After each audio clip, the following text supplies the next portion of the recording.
We're looking at a plasma TV today. This is a 50-inch Samsung plasma TV. It's my own TV. I bought this TV about 12 or 13 years ago. It's worked very well until recently. So recently I was watching it and suddenly the screen went black. I heard a huge bang and the TV, safe to say, does not work anymore. So I actually want to attempt to fix it in today's video. Now the reason I do want to fix this is I kind of like these older kind of plasma TV. This was made in 2010, this particular model. I think they kind of looked better. I like how they have a nice acrylic bezel at the very edge. It feels nice. It looks good in your living room. On the new TVs, if you buy a new TV, it just has like crappy ABS injection molded plastic. It doesn't look very good. And another nice feature of this TV is even if you look at the base, really nice, heavy acrylic base. It looks really good. If I went and got a new TV, I would just get a crappy looking plastic base. And I mean, I have various other reasons for why I want to save this TV. One, I'm really cheap and I don't want to have to buy a new TV. But another good reason for saving these older TVs is this was made before the obsession with making TVs really thin materialized. At the time they were making this TV, it was okay to have a TV that was still like 2 inches thick or something like that. And the nice thing about the larger size TV, the thicker TV, is that they can put better speakers inside. And the speakers in this TV are pretty good. Now looking at the back of the TV, this is not a smart TV. This is a dumb TV, which is another great feature. This TV does not display extra ads that are supposed to be there. This TV doesn't spy on you and send all your information back to China. It is just an old school, honest TV. With all that being said, it looks like there's about, I'd say about 6,148 screws holding the back of this together. So let's get those screws removed and let's look at the back of this and see if we can troubleshoot it. All right, we are inside our plasma TV. There's generally like 5 main boards that actually make these things work. So let's take a look at each one. Now the first board I'm looking at is the power supply board. Common source of failure for these power supplies. They provide both the high current needed to drive the screen. This is a 350 watt plasma TV. Now 350 watts for 50 inches might sound a lot, but that's actually a later gen thing. I think the earlier gen ones actually were like 500 and 600 watt power supplies in those things, and the TVs even had fans built in to keep everything cool. In this case, it's 350 watts, and I guess Samsung decided that passive cooling is good enough. Common faults on these power supplies are blown caps, very common, and shorted out power transistors, as well as various problems with the input filtering as these things get hit with power surges and stuff like that. And over here we have what is called the X board. Again, very common failure point on these TVs. These X boards are responsible for the horizontal columns across the screen. So all the horizontal rows are driven by this board. As you can see, it's a very high power board. A lot of transistors here that are under a high amount of stress. Very frequent failure point. Now to make a 1080p board actually work, you do need this circuit assembly here. This is basically just a big multiplexer. So there's not that many horizontal columns coming out of this X board. So it goes through these chips here and they will multiplex out so you can actually have 1080 lines on your TV. On the older plasmas, these things were a very common failure point because quite often the heat sinking on these would be inadequate and these things would run really hot and they would just cook themselves and blow up. Very common fault. And this board essentially is what gives the TV its brightness. So, powers basically the back plane to make the whole TV glow nice, bright, and white. Very high power board, very common failure point, runs hot, consumes lots of power, all very inefficient. Depending on how you use your TV, on this TV I always had the brightness kind of turned down its whole life. I never had it up very high. Because I knew that these boards get stressed, especially when the set has to display a scene that's all white. For example, if there's like an insurance commercial and they're showing some dude in purgatory or something like that, the whole set turns white and this board gets put under a ton of stress making that screen actually glow white. And it's a little bit difficult to see, but along the bottom of the TV, we have our Y board. Again, this is for driving the vertical columns. This is not a high power board or anything like that. It's basically just a digital board. But yeah, that's what gives us our vertical columns across the screen. And over here, we have our TV brains. So looking around at my X board, I do see a capacitor here, and I see the top of a capacitor sitting on top of this transistor. So it's safe to say it was this capacitor. And yeah, you can see what let out the main, just this capacitor. Now I'm not sure what its job is or why this would make the whole TV go bad.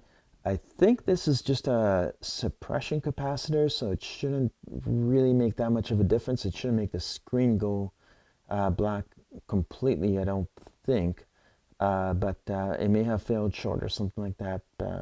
But regardless, what we're going to have to do is we're going to have to pull this board out, and we're going to have to put it on the bench and actually test it out and see if we can find any short circuits and see if we can maybe replace that capacitor.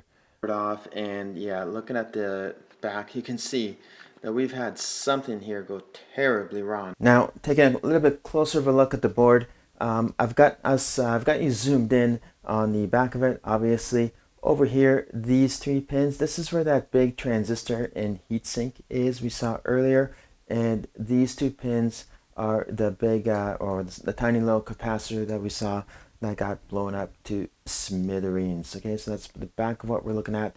This over here is ground. Now, I know when the TV shut off, it wasn't just a capacitor. It was the fact that if you look up here, you can see the trace actually evaporated right off the board, and that was what left that black stain on the back of the metal there. And it's also the reason why the screen instantly went black, because this trace evaporated.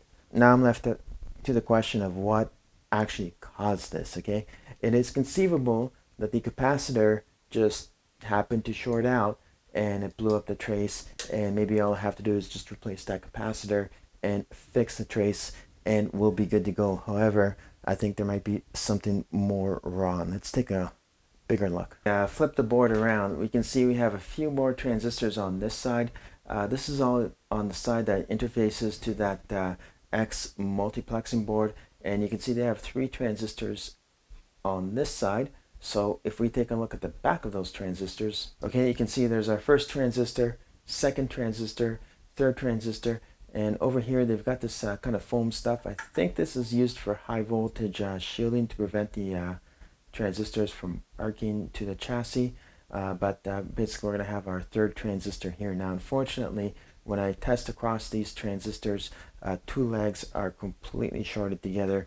They are hard shorted to ground, which is not good. Okay, yeah, so looking at the back of this board, I don't know if you'll be able to see my multimeter, I guess not, but looking at the back of this, you can see if I, these are the 3 legs for my transistor.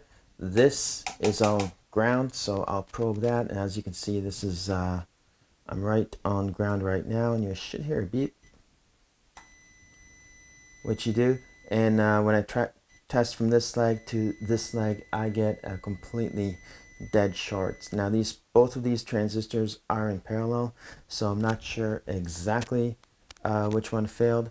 When I test the little diode, that is the third device you saw there, that is showing normal, so that's not the problem. So I think one of these transistors is shorted, or possibly one of these capacitors is shorted as well. There's no way to know because they're all in parallel, and have to start desoldering things to figure that out. Alright, well, doing a little bit more work, I actually lifted, this is going to be really hard to see, I lifted the legs of this capacitor and this capacitor. They were both sitting across our short circuit, and that did not clear up the fault at all. So I went on and I lifted the legs of these 2 transistors. This diode tested okay. I lifted the legs of these 2 transistors, and sure enough, the fault cleared up. In fact, if I measure across it, you can see across here and across here, which I assume are going to be gate and source, I've got about 0.3 ohms across this transistor. So it seems to be a dead short. And across the gate and the outside legs, I get about 25 ohms. So that means there's about 25 ohms from here to here. Now that may or may not have fried the control board, which isn't a good sign. And both of these transistors read exactly the same. All right, well, I'm at a bit of a crossroads as to what I'm going to do about this. I could attempt to repair this board and maybe it'll be okay, but like I said, there could be other damage, okay, because these transistors uh, did short out. There's about 20, these are supposed to be IGBT transistors.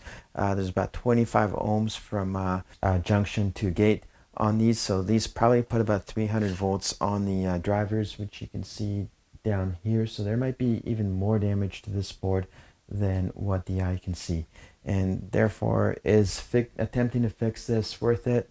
Maybe, probably not. Now, what are my other options? I could buy new. I found one on eBay for about 70 bucks, and I could get that and potentially get the TV working again. But however, here's the problem with these plasma TVs, right? What I've seen before is that they get these kind of cascade failures. So what happens is one board will short out, it'll start drawing a bunch of power, it'll blow the board before it, and that board will short out, and it'll blow the board before it, and so forth, and the whole TV is basically garbage at that point. It's unfixable. So what do we do? Should I gamble 70 bucks on a new board, or should I, just go out and buy a new TV? I don't know. If I get the new board, it might work. It might only work for a year, and then that thing will blow as well, or another board will blow on that TV as well.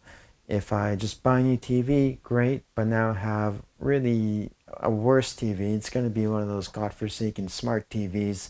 It's going to have a stupid LCD panel, which sucks compared to plasma. Sorry, that's just saying it the way it is. And I'm otherwise going to be stuck with a product that's designed to self-destruct after about 3 to 4 years. So there's really no good way out of this. I might gamble and buy a new part and just try it and see what happens. Or maybe I should take the safe route. I don't know. I'm going to have to think about this, and we'll have to revisit it again in a follow-up video, which may or may not ever come. Thanks for watching.